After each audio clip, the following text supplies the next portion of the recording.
So in the last lecture, we talked about mechanical equilibrium and pressure. And in this lecture, we're going to talk about diffusive equilibrium and chemical potential.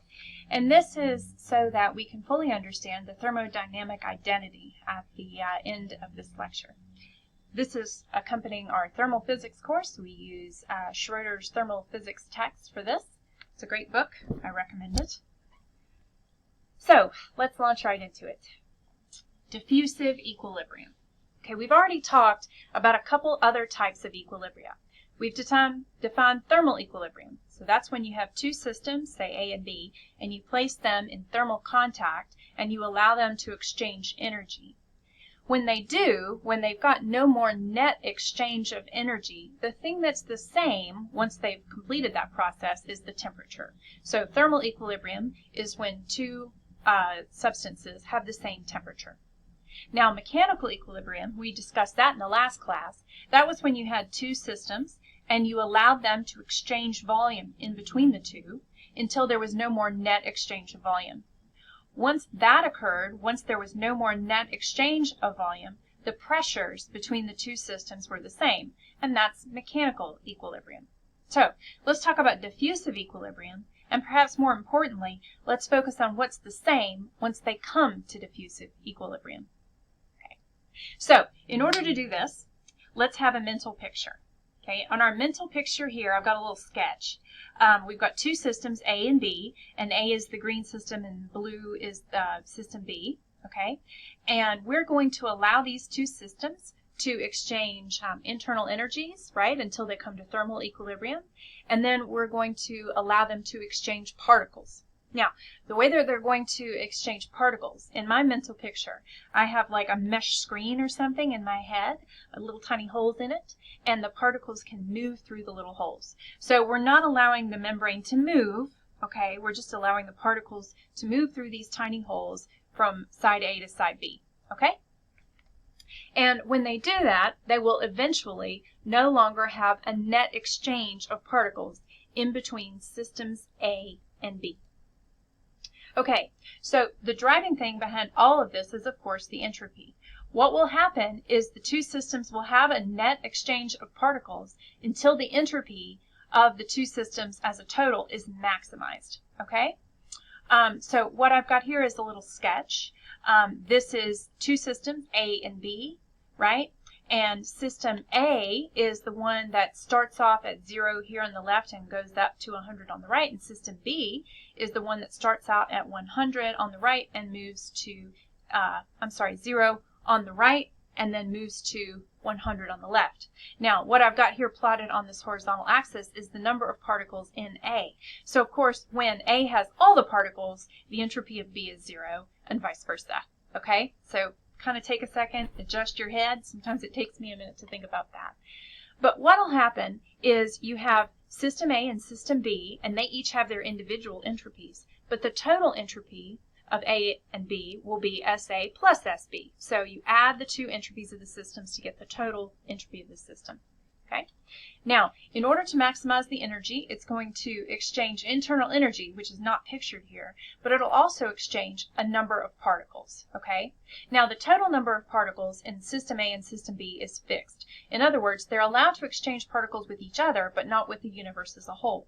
So this means that whatever they start with, right, that's what they'll end with as a total. So the number of particles N in the total system is going to equal to NA plus NB, right?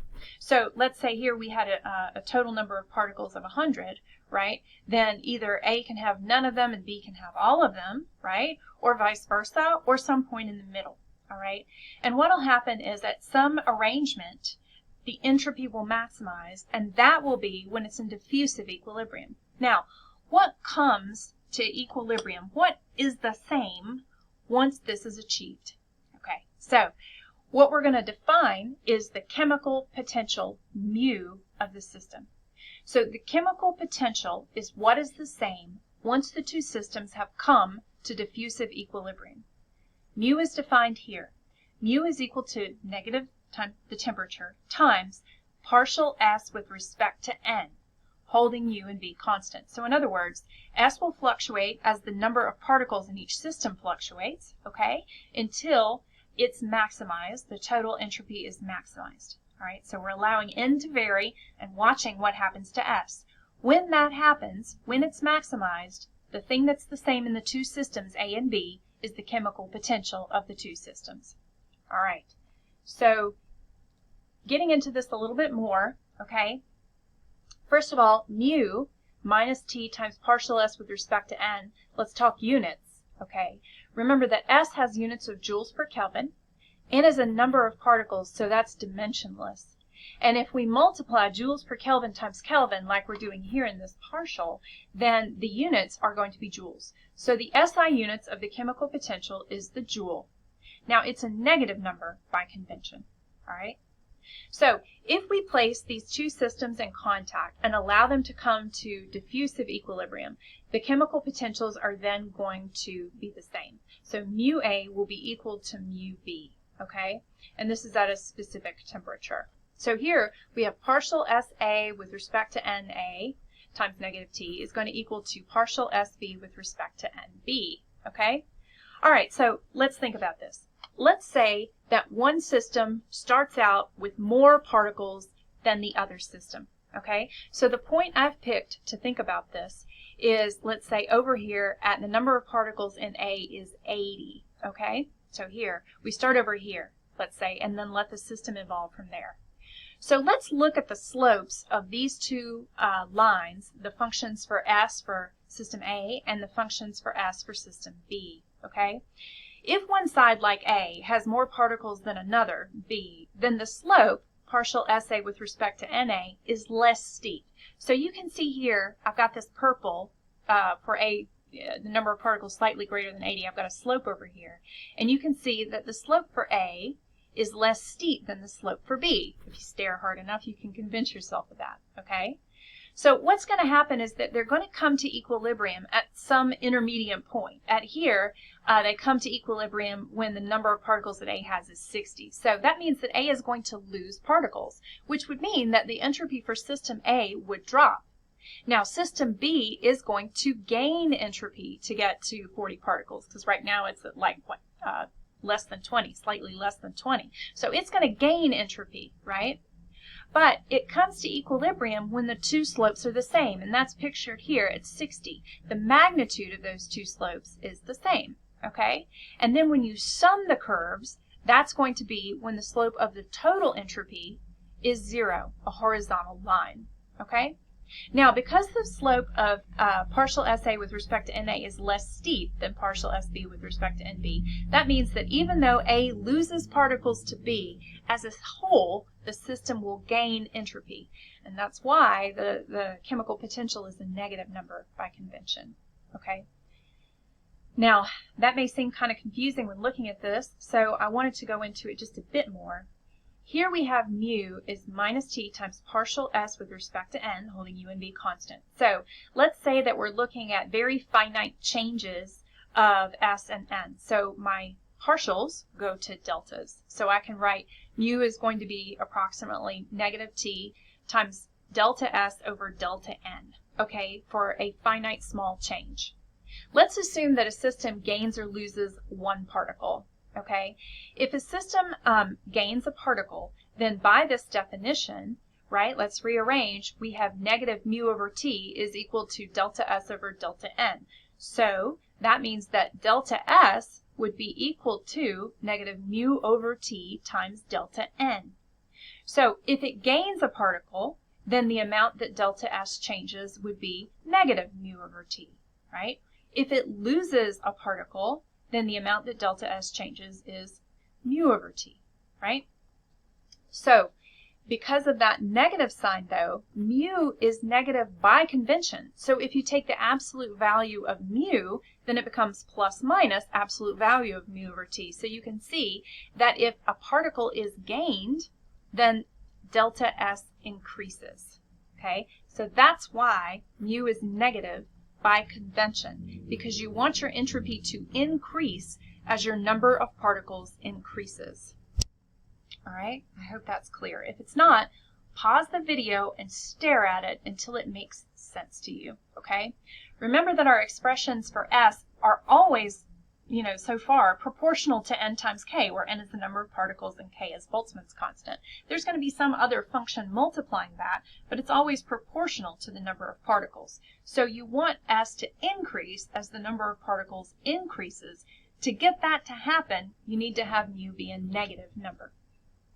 Now, there's a lot more to this, too. If you look at this, delta S is proportional to plus or minus the absolute value of mu over T. So the way that I think of what mu is it's proportional, of course, to then T delta S. So I think of the chemical potential as a chemical potential energy. And we're going to talk in a later chapter about the Gibbs free energy. So that's the chemical potential energy that I'm talking about. Okay? So hopefully that all makes sense. Now, before equilibrium, let's say, the slope of A, which had more particles, was less steep than the slope of B. So until they come to diffusive equilibrium, then that means that mu A is going to be greater than mu B because of that minus sign.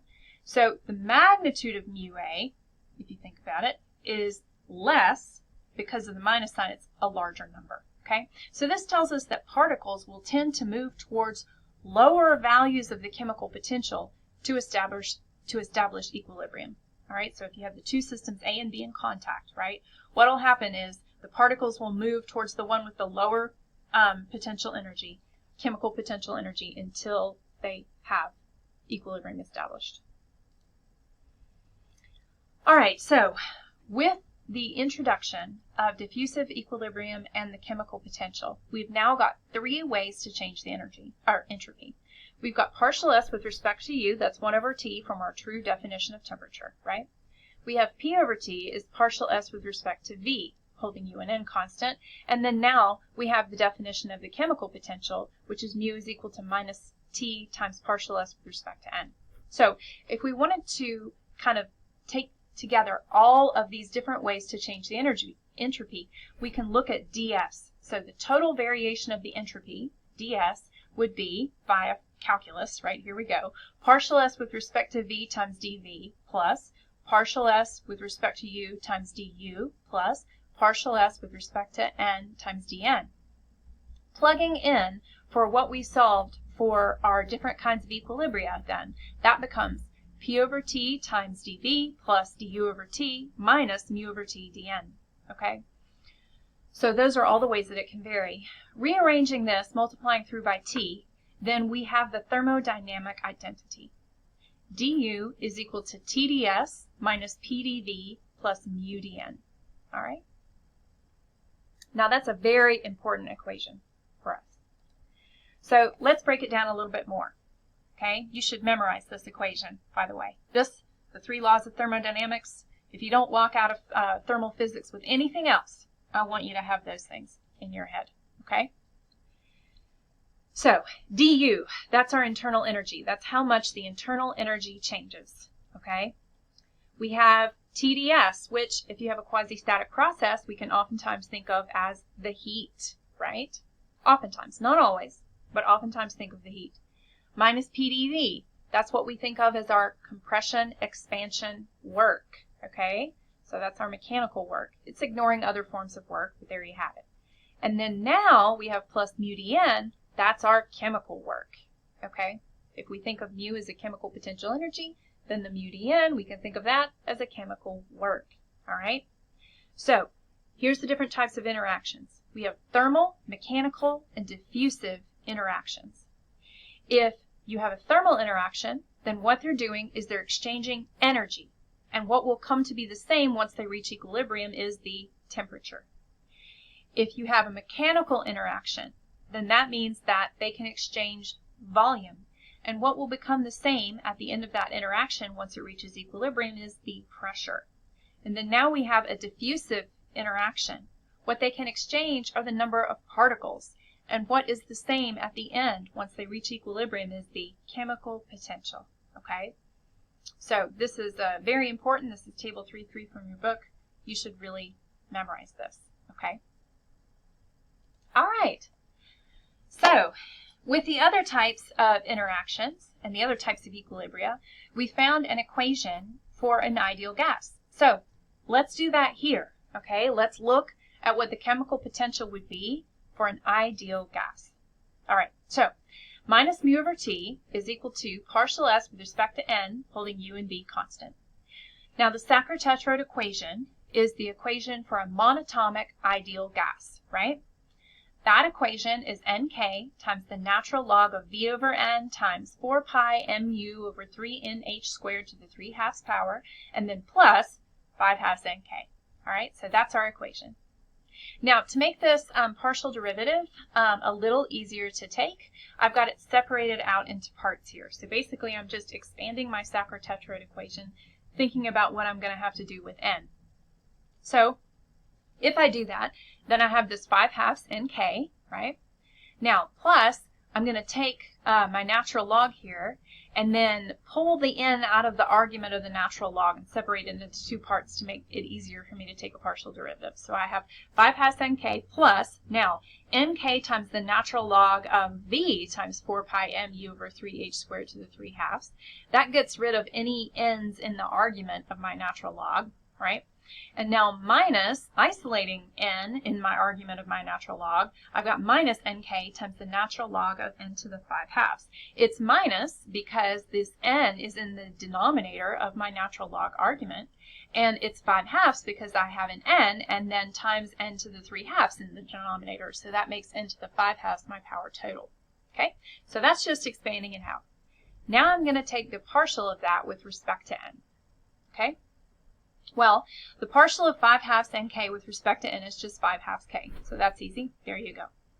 The partial of Nk times the natural log of all this stuff that doesn't have an n in it is just going to be k times that natural log with all the stuff that doesn't have an n in it. So I've got 5/2 k plus k times the natural log of all that stuff. Okay, now it's this last one that I'm going to have to work on a little bit harder. Okay, so I'll take this stuff, the derivative of the natural log part first. If I do that, then I leave the Nk out front alone, and I have minus Nk times the derivative of natural log ln of n to the 5/2, right? So that becomes, excuse me, 1 over n to the 5/2 times the derivative of the inside n to the 5/2, which is 5/2 n to the 3/2. So there you go, that's that part, and then now I'm going to take the derivative of just the Nk out front and leave the natural log alone, and that's minus k times the natural log of n to the 5/2. So there you go. Now we've got to simplify this hot mess, okay? There's one quick thing that'll cancel out. I have a 5/2 k here out front, right? And then if you look here, I've got a negative 5/2 k right here. So I have n times n to the 3/2 up top, which is n to the 5/2 up top, divided by n to the 5/2 down bottom. That cancels out and it's 1. And then I just have minus 5/2 times k. So plus 5/2 k minus 5/2 k, that cancels out. Okay? Now I can take this last term, k times the natural log of n to the 5/2, and put it back in my natural log. Okay? So when I do that, I'm going to get this right here. Mu is equal to minus kt times the natural log of the same old thing that I had before, V over N times 4 pi mu over 3 NH squared to the 3/2 power. Okay? So you'll notice I still have n to the 5/2 in the denominator here. Okay? If you need to pause the video for a second and think about that algebra, then please do so. All right, now, if you've paused and thought about it and you're good to go, let's continue on. U here, remember, for an ideal gas is going to be F over 2 times NKT, where F is the number of degrees of freedom of your gas, right? So plugging that in for U, then I have this expanded term here, minus KT times the natural log of V over N times 4 pi M F over 2 NKT over 3 NH squared to the 3/2. Okay? So I do a little cancellation of the 2's, and then I finally end up with this expression for mu minus kt times the natural log of v over n times 2 pi m f kt over 3h squared to the 3/2. So that's my expression for my chemical potential. All right? Now it's a little less straightforward than some of the other expressions we had, okay, when we took these partials and verified and figured out what it was. So let's think about this one a little bit more. Here's our expression, okay?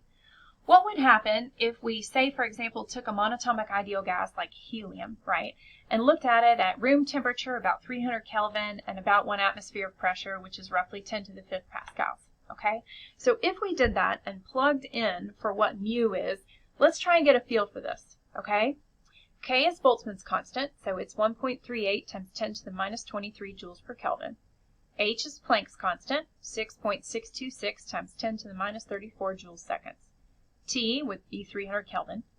M would be the mass of one particle, right, one atom of helium, which would be 4 atomic mass units, which, since an atomic mass unit is known mass, 1.66 times 10 to the minus 27 kilograms, 4U is about 6.6 times 10 to the minus 27 kilograms.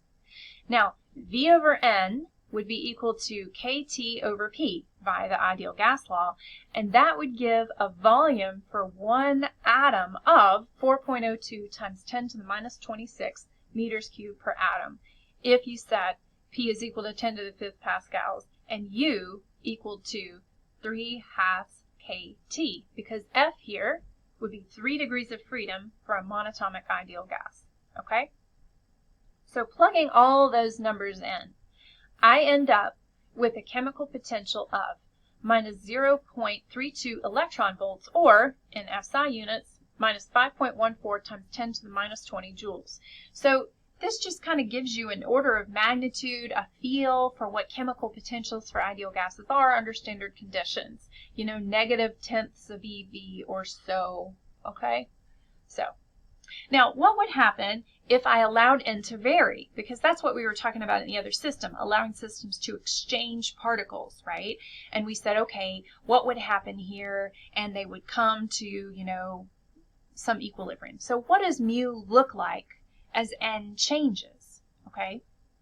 So if I plug this in to Maple for a fixed volume, let's say 1 cubic meter, and then I plot N here versus my chemical potential, which is on my vertical axis, then you can see that as N drops and gets lower and lower, as the number of particles of something gets lower and lower, then mu gets lower and lower. So as I approach 0, you can see that it goes down really sharply. But, you know, reading it off, we've got more negative numbers as the number of particles goes down. Now, as you increase the number of particles, mu increases here and gets less negative, okay? So what this means is that a system has less of a drive to increase its number of particles as the number of particles goes up, since more negative potentials gain particles more readily, okay? So if there's less of something, right, then the particles want to move over there. That makes sense, right? If you have less of a substance on one side of the partition than the other, then the stuff on the right-hand side, for example, wants to move to the left because there's fewer over there, right? So that's what's happening, okay? I hope that's clear. All right, now, if a system has more than one type of particle, then of course each species would have its own value of chemical potential, okay? So mu for, say, system, you know, one particle in system A, mu I would be equal to minus T times partial SA with respect to Ni. So if you have, you know, I different components, right, then you're going to have different chemical potentials for each one. And then your total change in internal energy du would be the sum over all those chemical potentials times the dn's. So your thermodynamic identity, if you have more than one type of particle, would be du is equal to TdS minus PdV plus the summation of mu I times dni. Okay? Now, lots of times, if we have a system with, say, multiple types of gases, then we talk about the partial pressures of each type of gas. And since this is a little strange, I like to do this in terms of air, something really, familiar, okay? The air we breathe is about 78% nitrogen, about 21% oxygen, and then there's trace amounts of other gases like argon, carbon dioxide, and helium. Okay, argon, there's about roughly 1%, but 0.93% argon, 0.033% carbon dioxide, and 0.00052% helium, roughly. So, at 1 atmosphere of pressure, right, if we then calculate what the partial pressures would be, we just multiply the fraction of atoms that are nitrogen times the total atmospheric pressure. So 0.78 times 1.013 times 10 to the fifth gives me a partial pressure of nitrogen of 79,014 pascals. If I multiply 0.21 times 1.013 times 10 to the fifth pascals, the partial pressure of oxygen would be 21,273 pascals. For argon, 942 pascals. For carbon dioxide, 33 pascals. And for helium, 0.53 pascals. Okay? So that's how you calculate your partial pressures. Now, from all that, we can also calculate our chemical potentials for the different constituents that make up air. So here I've got nitrogen, oxygen, argon, carbon dioxide, and helium. In other words, from most to least abundant in the table for the types of gases. Then I show you the partial pressures, which I've already calculated, right, on the previous slide, there.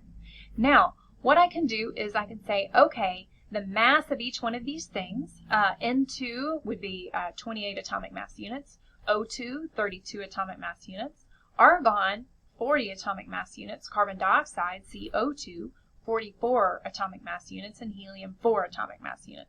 I then convert that into kilograms. Then I plug that into the equation for the ideal gas law, right?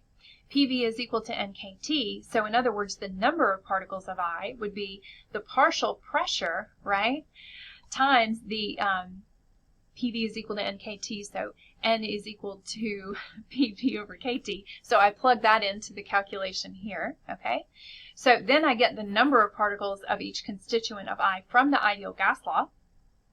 I use the number of degrees of freedom for each one of those gases. Remember, for a diatomic gas at room temperature, F is 5 because of the rotational energy states, and CO2 would be 6 degrees of freedom because it's even more complex of a molecule. Of course, argon and helium are ideal gases, or monatomic ideal gases, so their F is 3.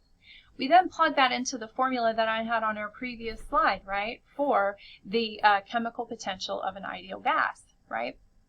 Plugging in there, then I find mu for each one of those particles for units of joules and EV respectively. All right, so that's how you arrive at the chemical potential for something given a certain amount of that substance. All right. Okay, one last thing. I showed you how to calculate a chemical potential for one molecule, right, for one molecule of a thing. But oftentimes chemists, instead of doing a molecule, will do it in terms of moles, not particles. So for them, they would say that mu is equal to minus T times the partial of S with respect to little n, where little n is the number of moles, okay? And then, of course, remember that the number of moles, little n, is equal to the number of molecules, big N, divided by Avogadro's number. So if you wanted to convert into from a per molecule to a per mole basis, basically all you would do is multiply your chemical potential for a per molecule times Avogadro's number. So, for example, the nitrogen gas, we had about minus 0.43 EV, which was negative, that's supposed to be negative 6.9 times 10 to the minus 20 joules, right? If we multiply that times Avogadro's number, then that gives us a chemical potential of negative 4.1 kilojoules per mole. So if you see tabulated values for chemical potential from a chemist's perspective, it's going to be something like kilojoules per mole instead of EV per particle. Okay. All right. Well, I hope that made sense to you. Let me know if you have any questions, and I'll see you in class.